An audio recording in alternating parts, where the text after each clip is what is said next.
Welcome to the Razors Inc. podcast with your host, Jonathan Farini. Well, once again, Jonathan's on vacation, so this week we go to the archives and some of the very first Razors Inc. podcasts. And today we're going to go back to a podcast that Jonathan refers to often, especially when the topic is music. So pour yourself a drink, pull up a chair, and hear Jonathan's take on movies, television, and today, the writing equivalent to calculus. Here's your host, Jonathan Farini. What I'm going to talk about is writing song lyrics. So my personal experience has been to write stories, write novels, write poems, write screenplays, write plays.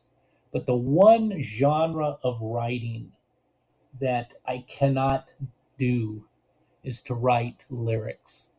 When writers write, let's say you're writing a novel, let's say you're writing a screenplay, you're writing a poem, for the most part, or at least as far as I'm concerned, I sit alone and I do it. It's me and the computer screen or me and the typewriter, and it works very well.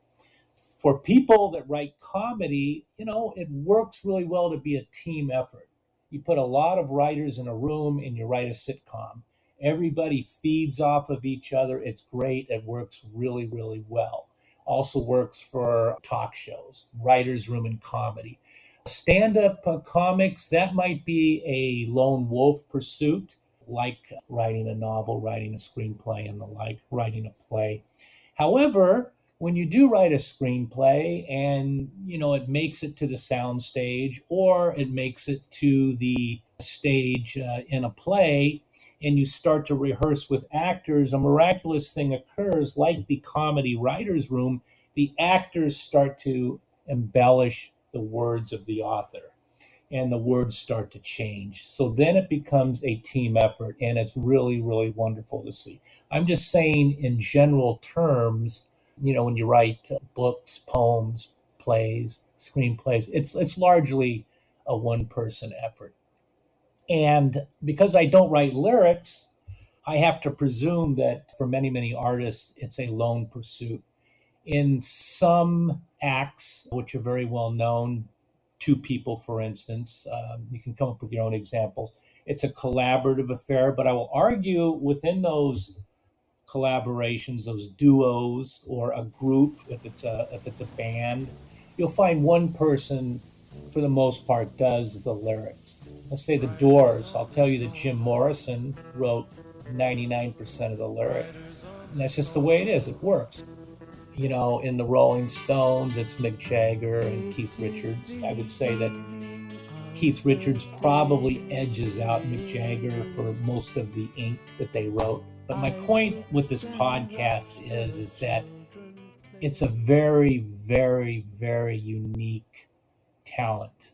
It's like, for me, growing up, I'd play football, I'd play baseball, basketball, and you can be really good at a bunch of different sports. But in one of those, you just couldn't do it. So I'm about 6 feet tall. I could never slam dunk a basketball. And that's just the way it is. So for me, writing lyrics is where I hit a brick wall. And I'm just totally fascinated with this talent. Now, I'm going to read some stanzas to you. But at the end, I want you to ask yourself, was he reading poetry?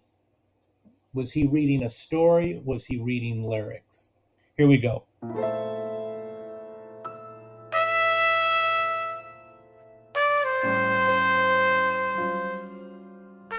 It's a still life watercolor of a now late afternoon as the sun shines through the curtain lace and shadows wash the room. And how the room is softly faded, and I only kiss your shadow. I cannot feel your hand. You're a stranger now unto me.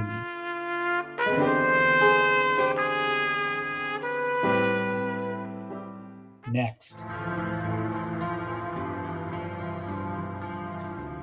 The last train is nearly due. The underground is closing soon.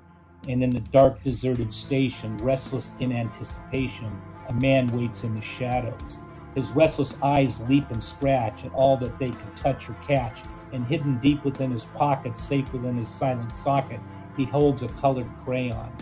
Now from his pocket quickly flashes the crayon on the wall he slashes. Deep upon the advertising, a single-worded poem comprised of 4 letters. And his heart is laughing, screaming, pounding, the poem across the tracks rebounding. Shadowed by the exit light, his legs take their ascending flight to seek the breast of darkness and be suckled by the night.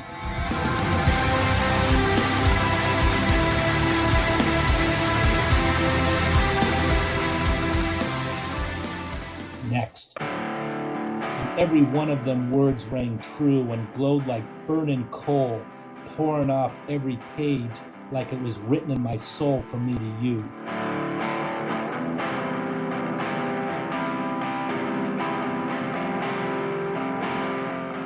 Next.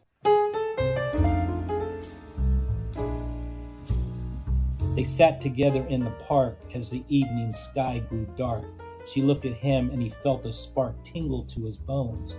'Twas then he felt alone and wished that he had gone straight. He woke up, the room was bare, he didn't see her anywhere. He told himself he didn't care, pushed the window open wide, felt an emptiness inside to which he could not relate. Next. You know that old tree just grows stronger, and old rivers grow wilder every day. Old people just grow lonesome. Me and Loretta, we don't talk much more. She sits and stares through the back door screen, and all the news just repeats itself, like some forgotten dream that we both seen.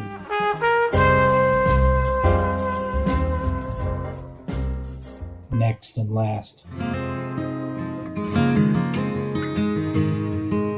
Something in your eyes was so inviting. Something in your smile was so exciting. Something in my heart told me I must have you. Love was just a glance away, a warm embracing dance away. Ever since that night, we've been together, lovers at first sight, in love forever. It turned out so right.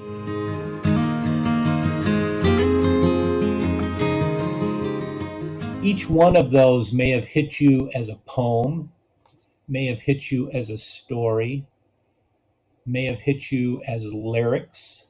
It may have hit you appropriately with all of those. But damn, this is hard.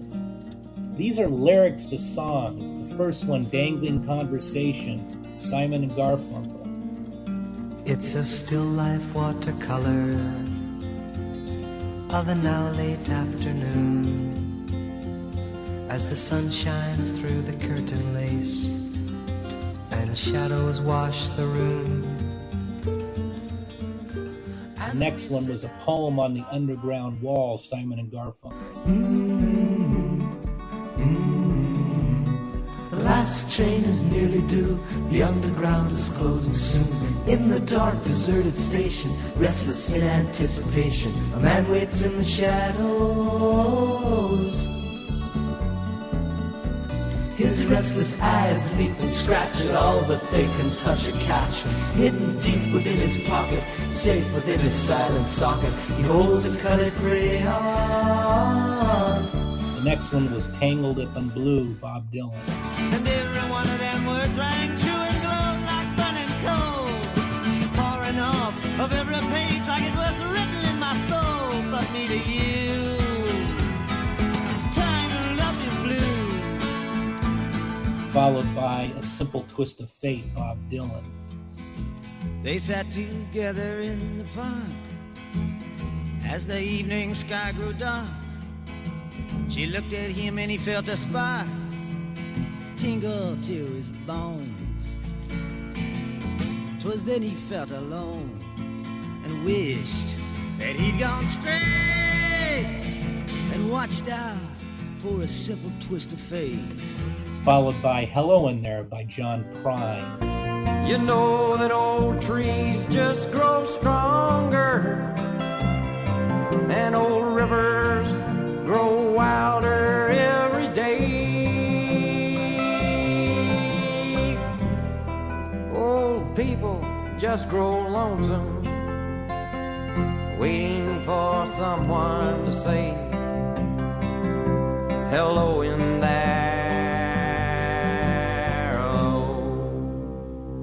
last one was a song performed by Frank Sinatra called Strangers in the Night. Something in your eyes was so inviting. Something in your smile was so exciting. Something in my heart told me I must have you. Strangers in the night. I contend these guys are writing poetry. It's not only poetry. With that being difficult enough, now you're adding music on top of it. To me, it's a Herculean, it's a brilliant endeavor. I don't know how they do it. And the point of this is that these lyrics were written by these fellows in their 20s. I know what I was doing in my early 20s or my late teens. It was writing stories, but it wasn't writing salient, heartfelt lyrics like this. In the case of John Prine, I can tell you that he was working as a postman. Yeah, for the Postal Service, probably in his 20s, maybe his early 30s. I saw him on Austin City Limits for the first time in the mid-70s. So he was already pretty popular then. So I'd say he was probably writing these in the 60s at night when he came home from the post office. But you couple this together, brilliant lyrics, plus the notes, plus the fact that these guys, in this particular instance, they were guys. Ladies, you can come up with your own examples. Example after example after example of terrific female songwriters. But in this particular instance, these were very young men writing brilliant lyrics. And as a writer, I am in awe. When I do my best poem, and I've only written a handful of poems, I mostly write fiction stories, romance, drama. It's hard enough to do a poem, but to do this type of work, I contend lyrics are the calculus of writing. You go from arithmetic to algebra to geometry to trigonometry, and then you get into calculus, and then you get into differential calculus, and on and on. In my personal experience, lyricists are the mathematicians, the geniuses of calculus. That lyrics are the calculus of writing. I can't do it. I envy those that can, and those of you that do write lyrics, my hat's off to you, because you're combining a lot of different elements here that blows me away. That's what I wanted to share with you. So listen to these songs again. And then after you listen to them, pull up the lyrics. Just Google the lyrics. Or better yet, have the lyrics in front of you and listen to the song.